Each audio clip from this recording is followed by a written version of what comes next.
Hi guys, welcome back to my channel. Today's video I'm very excited to do because I'm going to be doing a product update on makeup and some skincare things that I purchased in the month of July and August. If you're new here, welcome. My name is Eve and I love all things beauty. Here on my channel we talk about affordable and more of a high-end products and things travel and lifestyle related. If that sounds like your thing, I hope you enjoy this video. Give this a thumb up if you do, and I invite you to subscribe to my channel if you haven't done that already. Without further ado, let's get into the all product updates that I use in July and August.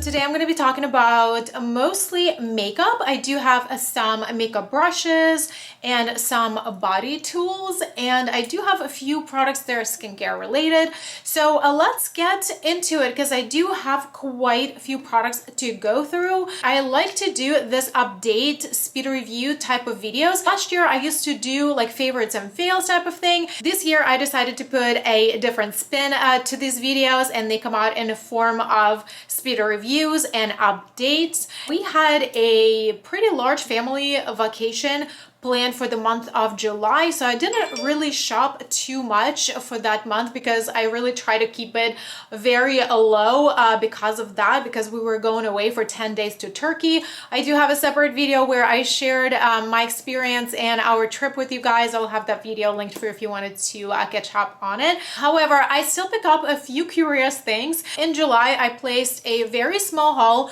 from e.l.f. Cosmetics because I wanted to get my hands on this Halo Glow liquid filter. I got one in the shade Fair because it was supposed to be the dupe for the Charlotte Tilbury Glow filter. This product is worth the hype. It has a very nice formula. It's quite thin, it is not sticky, it dries out on skin really beautifully. I know this product comes in different shades, however there's no coverage to my opinion. However, you can use it multiple ways. It's very multifunctional product. You can use it underneath your foundations. On top is a very subtle highlighter. You can put it on your body, bring a little bit of a light and reflection to your skin. So it's really nice product. I am definitely glad that I got to try this. I did finally picked up the e.l.f.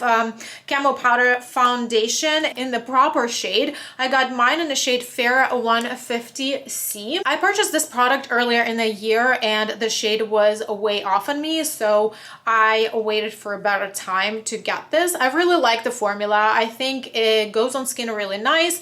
It doesn't look cakey. It does give you like a smoothing effect and gives you a nice coverage. I use this primarily as a setting powder. That way it gives me a little bit extra coverage. This is very nice, non-powdery and long-lasting formula. I enjoy this. From e.l.f. I also picked up these three brushes. All these three brushes were meant for their putty products, like their putty primer, their putty blush, and the putty bronzer. I really enjoyed this brush. This was meant for the putty primer. Very nice, like semi-dense but very soft brush. This works really well for your cream bronzer or a blush. This putty blush brush, and I use it actually together with this Halo Glow filter, and it's very nice soft brush and it works well on skin. I've never tried it with anything else really. I just primarily use it with this product. As far as this putty bronzing brush, I've tried it with a cream bronzer. However, I think the frame is a little bit too small for me. The texture of the brush and the quality is definitely really nice. It's really soft. And I also received Ride or Die lip balm in the shade Tough Cookie. I really do not like this packaging, how this tube closes. I find this cap closure is a little bit inconvenient, but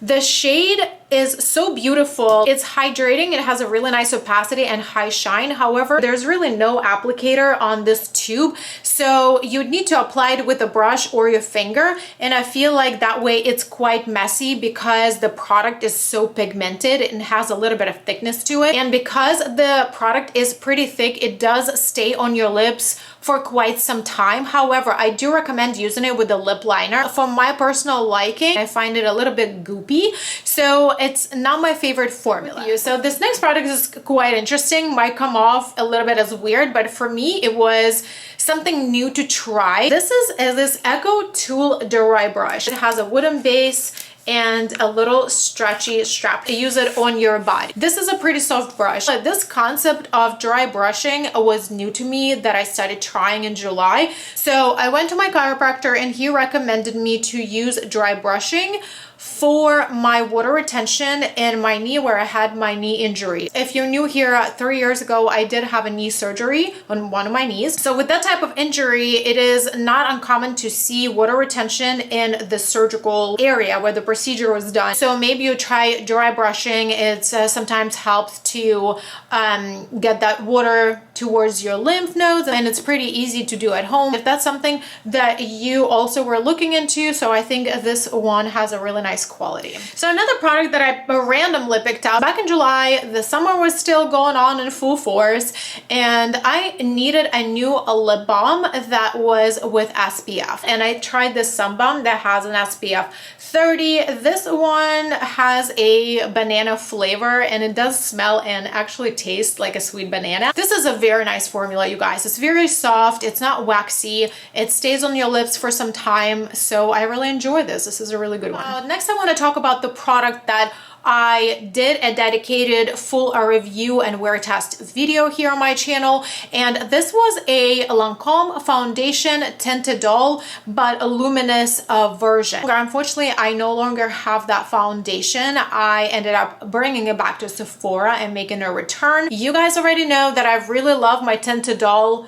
the black cap foundation. This is a matte formula that I tried earlier in the year. This is one of my favorite foundations that I own in my entire foundation stash. I will have my wear test video linked for you in the description box. However, I'm gonna say one thing. The reason why I ended up returning it is not because that foundation is bad. It is actually a really wonderful foundation. Even though it was a glowy version of a formula, it still worked wonderfully on my combination oily skin. However, the reason why I brought it back and made a return is because that foundation was heavily scented. Next day after I did a wear test, I woke up with a rash all over my face. I know that already about my skin, that my skin is sensitive to scents.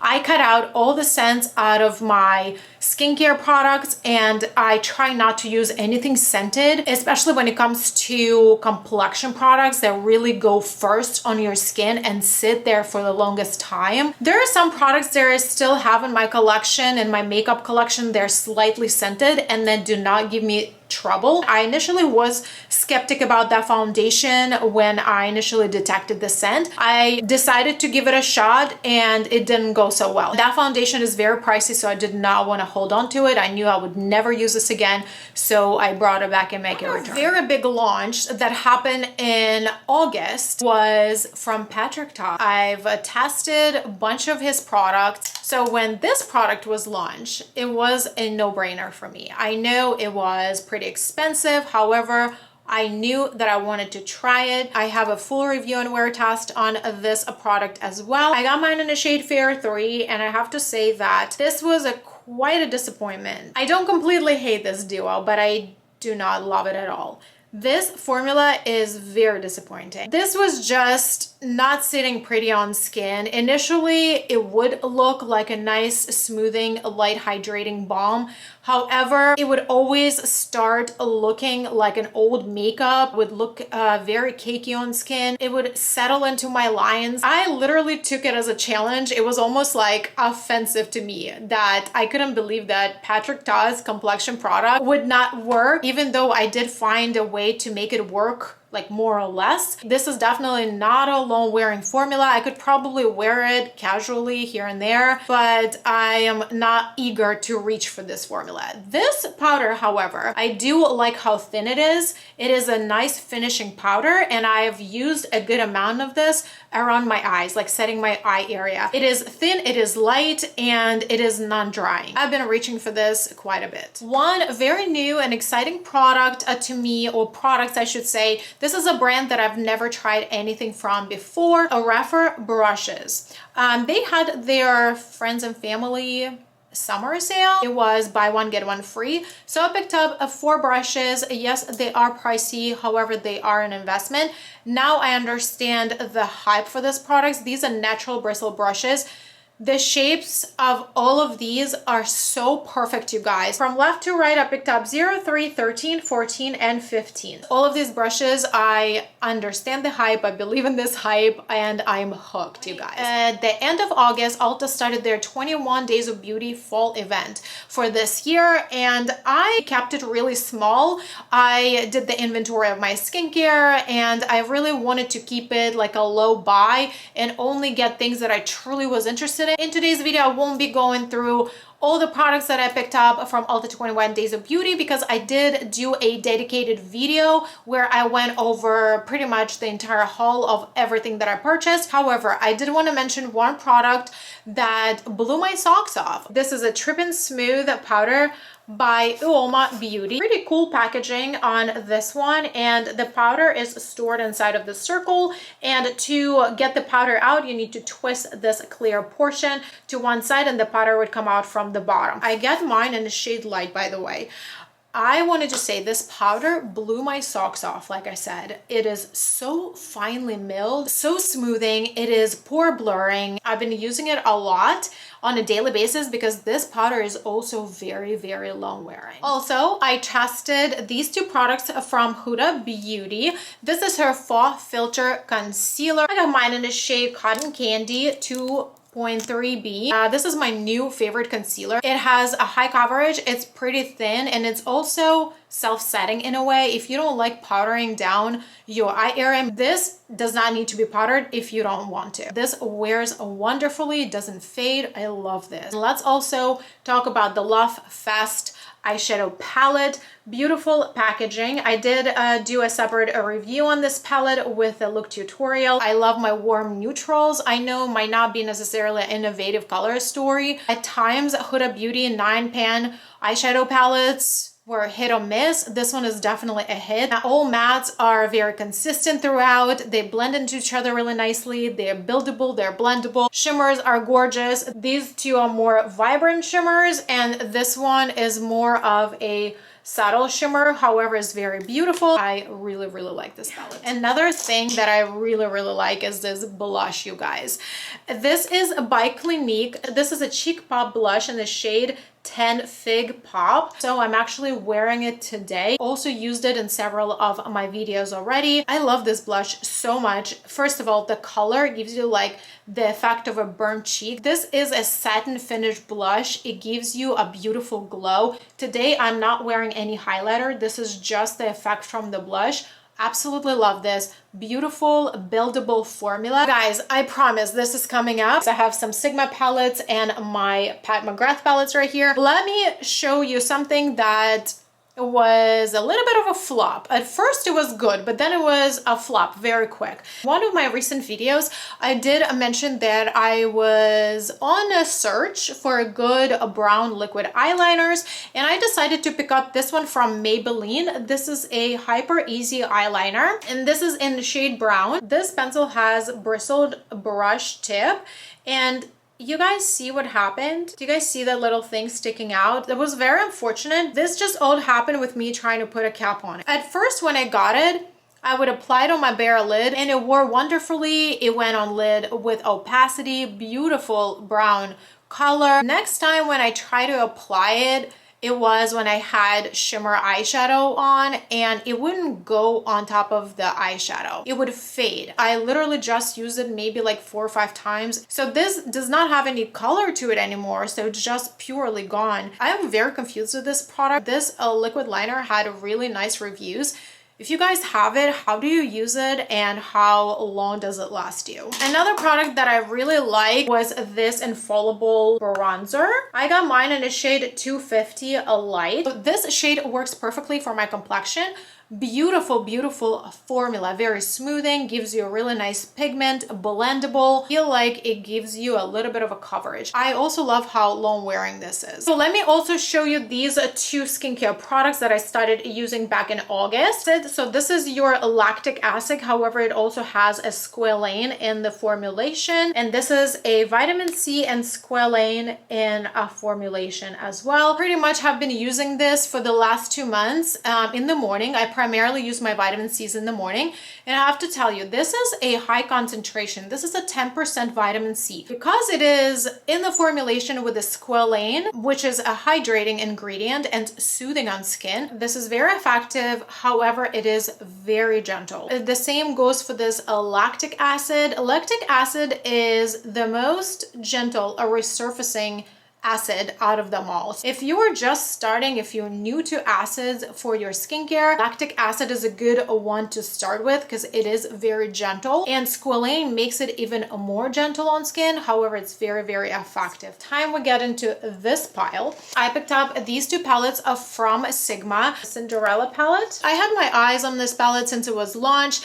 However, it is quite colorful palette, so it's not that something that I wear on an everyday basis. I've already used this palette on camera. I don't wear super bright colors on an everyday basis. I'm still a very much neutral lover. However, I do like this muted jewel tone, and the shimmers are outstanding. The Sigma eyeshadow formula is one of my favorites. No complaints. This is a gorgeous palette. And then I also picked up the new Mod palette. I really love the velvet packaging. I'll tell you guys, I haven't even touched it yet. It will be coming on my channel eventually. I will definitely use this in a video. I also picked up these two palettes from Pat McGrath. These are my first two mothership palettes from Pat McGrath. Let's just talk about this packaging. You guys, this belongs to the museum. This is a piece of art. This is not just a packaging. This is a Midnight Sun palette mothership 6. I've played with this palette a good amount now. I've used the entire palette. I've created multiple looks with this. I have a ton of stuff, posts, reels, shorts, you name it, with this palette, because there's so many of you ask me to create different looks because you guys struggle with creating combinations of colors using this shadow. Well, I love this color story as well. However, I haven't gotten to share content yet with this palette. I will tell you right off the bat, this is not the formula for a beginner. This is a tricky formula to work with. It requires a specific technique. This is definitely a technique sensitive formula. Not so much for the shimmers, but definitely for her mattes. I'm kind of glad that there are only 3 mattes. This is plenty. I think the palettes are both pretty smartly made as far as the undertones for her mattes go, because it would really give you like a basic base for your looks. I have already filmed my full eyeshadow palette wardrobe for this season for 2022. When I filmed that video, I didn't have this palette in my hands yet. I haven't purchased it yet. However, if I did, this palette would definitely made it to my full wardrobe, because this is such a perfect eyeshadow story for fall, for winter, for holidays, with those like golds and silver shades. One thing that I wanted to mention, guys, I know this may come off as a sensitive statement for some of you that ones are like fans of Pat McGrath. However, these eyeshadows, like her special shades, irritate my eyes. These special shades, they kind of have this like texture to them. They almost feel like drier and glittery. They definitely have some type of glitter in them. The last few times when I wore these all over my lid, within the first half an hour of having the eyeshadows on, I would get itchy eyes. This is what I've been noticing. So take this with a grain of salt. It's very individual. All our bodies are very individual and how we react to makeup products. But I wanted to share that with you. Recently, we've been having a lot of holiday eyeshadow launches. I just received this beautiful palette by Huda Beauty that I haven't even touched. This literally was just delivered to me like a few hours ago, just right before I sat down to film. And then on my eyes today, I am wearing the new Rose Metals from Anastasia Beverly Hills. I filmed this makeup look and this should be on my channel already by the time you're watching this video. If you haven't yet subscribed, this is your invitation to go ahead and subscribe to my channel so you won't miss any of these fun contents. If you enjoyed this video, give it a like. Thanks so much for watching, and I will see you in my next videos.